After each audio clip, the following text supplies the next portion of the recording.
Literature की, पहले हम इन दोनों को ऐसे ही रखेंगे, पहले हम लिटरेचर के बारे में डिस्कस करेंगे, लिटरेचर में कौन कौन सी चीज़ें आते हैं। तो सबसे पहले अगर हम इस अदब की बात करेंगे, लिटरेचर की बात करेंगे, दो हिस्सों में डिवाइडेड है। जैसे अगर हम इंग्लिश की बात करते हैं, उर्दू की बात करेंगे, दोनों में सेम है ग्रामर। और अगर हम लिटरेचर की बात करेंगे तो जो उर्दू लिटरेचर है, इंग्लिश लिटरेचर है, इनमें दो चीज़ें होती है, एक तो होता है प्रोज, पोइट्री। प्रोज को हम उर्दू में नस्र बोलते हैं और पोइट्री को नज़म। ये इंग्लिश में भी और ये उर्दू में भी है। नज़म किसको बोलते हैं, नसर किसको बोलते हैं।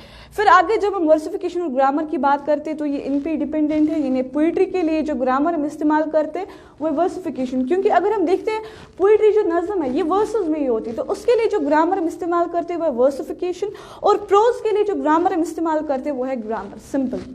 आगे जब हम पहले प्रोज की बात करते हैं तो जो प्रोज है ये फर्दर 2 पार्ट्स में डिवाइडेड हैं।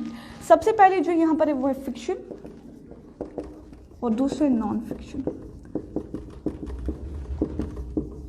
अगर हम फिक्शन की बात करेंगे तो इसको हम उर्दू में कहते हैं अफसानवी अदब, और नॉन फिक्शन को हम उर्दू में बोलते हैं गैर अफसानवी अदब।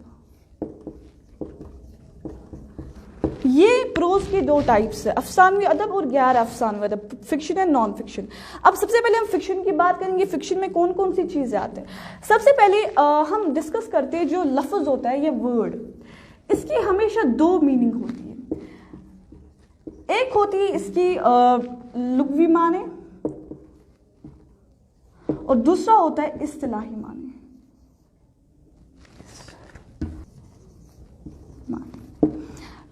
सबसे पहले आप देखेंगे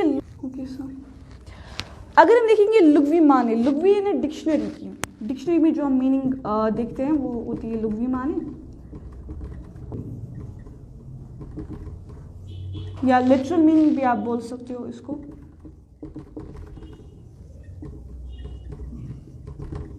और जो दूसरी इस्तिलाही माने हमारा, इसको हम इंग्लिश में टेक्निकल मीनिंग बोलते हैं। ये जो आप बुक्स में पाते हैं इनकी लुग़वी यानी जो हम डिक्शनरी में, या लिटरल मीनिंग जिसको हम कहते हैं, और इस्तिलाही माने यानी टेक्निकल मीनिंग। इसी तरीके से अगर हम देखेंगे फिक्शन, फिक्शन को अगर हम डिक्शनरी में देखेंगे ना, यानी लिटरल मीनिंग जो इसकी वो है सिंपली झूठ।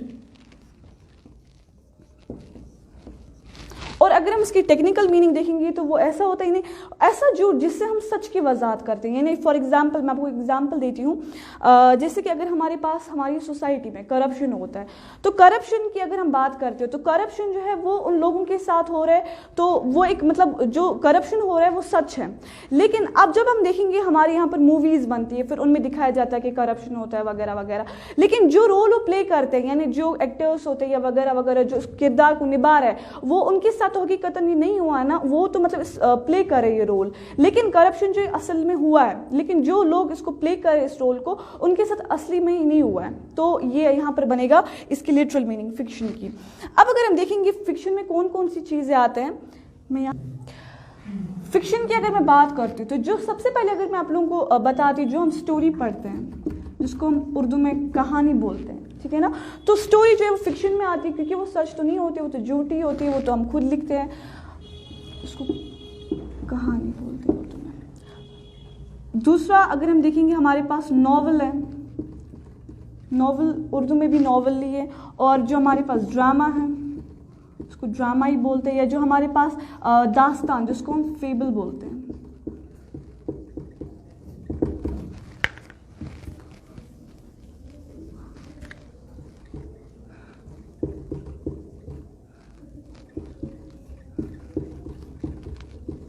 ठीक है ना, तो ये सारे जो है ना फिक्शन में आते हैं। अब यहाँ पर अलग डालना भूल गई। अब देखिए ये सारा फिक्शन में आता है, क्यों? क्योंकि ये झूठ होता है। लाइक स्टोरी अगर हम देखेंगे खुद लिखते हैं, नॉवल भी खुद, ड्रामा भी, फेबल भी यानी दास्तान। इनफैक्ट जो हमारे पास शॉर्ट स्टोरीज होती हैं जिनको हम मुख्तसर अफसाना भी बोलते हैं, या वेरी शॉर्ट स्टोरी जिनको हम अफसानचे बोलते हैं, ये सारे फिक्शन में आते हैं। अब अगर हम नॉन फिक्शन की बात करते हैं, नॉन फिक्शन में हमारे पास आता है जो हमारे पास लेटर्स होते हैं जिसको हम खतूत भी बोलते हैं, जो हमारे पास अगर हम बात करेंगे हमारे पास बायोग्राफीज होती है, जो सीरत होती है वगैरह, या हमारे पास ट्रैवलॉग जिसको हम सफरनामा भी बोलते हैं, ठीक है ना। तो ये सारे जो है ना नॉन फिक्शन में आते हैं, जो सच है, नॉन फिक्शन इज सच।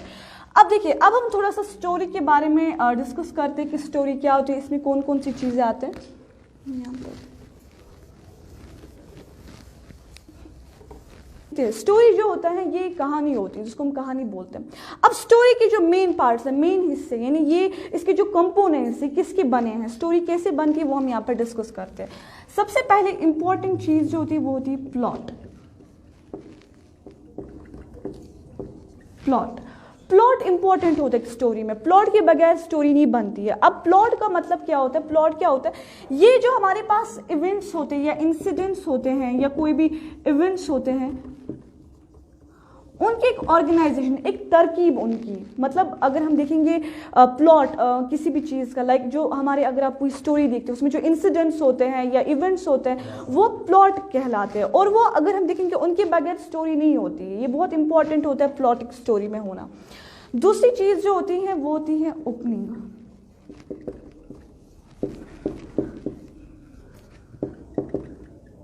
इब्तिदा, ये जिसको आप शुरुआत की थी, स्टार्टिंग जो होती है, ओपनिंग जो होती है स्टोरी की। तो अब जो ये ओपनिंग होती है दो तरीके की होती है। पहली होती है एब्रप्ट ओपनिंग और दूसरा होता है नॉर्मल या कॉमन ओपनिंग। ये दो तरीके की ओपनिंग होती है हमारे पास, एब्रप्ट ओपनिंग या कॉमन ओपनिंग।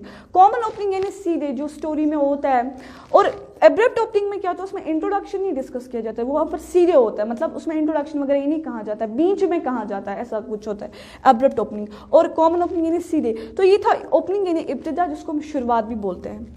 तीसरी जो चीज़ है वो इम्पोर्टेंट है क्लाइमेक्स, जिसको हम उर्दू में इर्तिका बोलते हैं।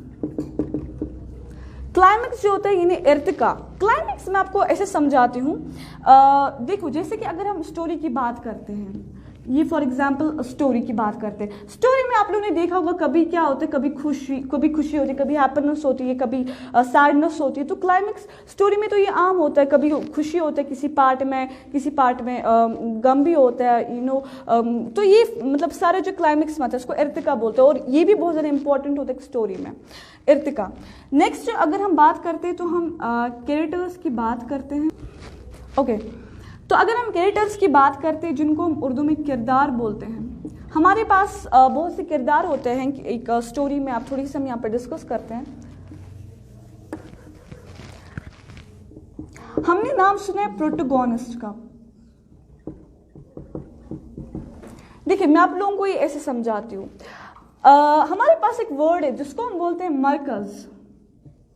मरकज का मतलब होता है सेंटर, जैसे एक सर्कल होता है हमारे पास, सर्कल का जो ये बीच वाला पार्ट है इसको हम सेंटर बोलते हैं, इसको मरकज भी बोलते हैं। तो ये जो सेंटर होता है इसको हम मरकज बोलते हैं। मरकज जो होता है ये सेंटर होता है एक सर्कल का या किसी भी। इसी तरीके से स्टोरी का जो मेन हिस्सा होता है ना, यानी मेन पार्ट जो होता है ना, वो मतलब उसको मतलब मरकज कहते हैं। तो इसी तरीके से अगर हम देखेंगे जो ये प्रोटोगोनिस्ट है, इसे हम उर्दू में मरकजी किरदार बोलते हैं, यानी ये स्टोरी का बहुत इंपॉर्टेंट कैरेक्टर होता है, यानी जिसके बगैर स्टोरी तो होगी नहीं, मतलब जिसको हम हीरो कहते हैं, इन शॉर्ट प्रोटोगोनिस्ट। दूसरा होता है हमारे पास एंटागोनिस्ट। एंटागोनिस्ट हमने नाम सुने एंटी यानी खिलाफ, है ना। तो इसी तरीके से एंटागोनिस्ट यानी जो प्रोटोगोनिस्ट के खिलाफ होगा, और एंटागोनिस्ट यानी मुखालिफ किरदार, मुखालिफ यानी खिलाफ, जो प्रोटोगोनिस्ट के खिलाफ होगा। आपने देखा होगा स्टोरी में क्या होता है, विलन होता है, विलन यानी एंटागोनिस्ट, यानी जो हीरो के खिलाफ वहां पर एक्ट करता है, काम करता है।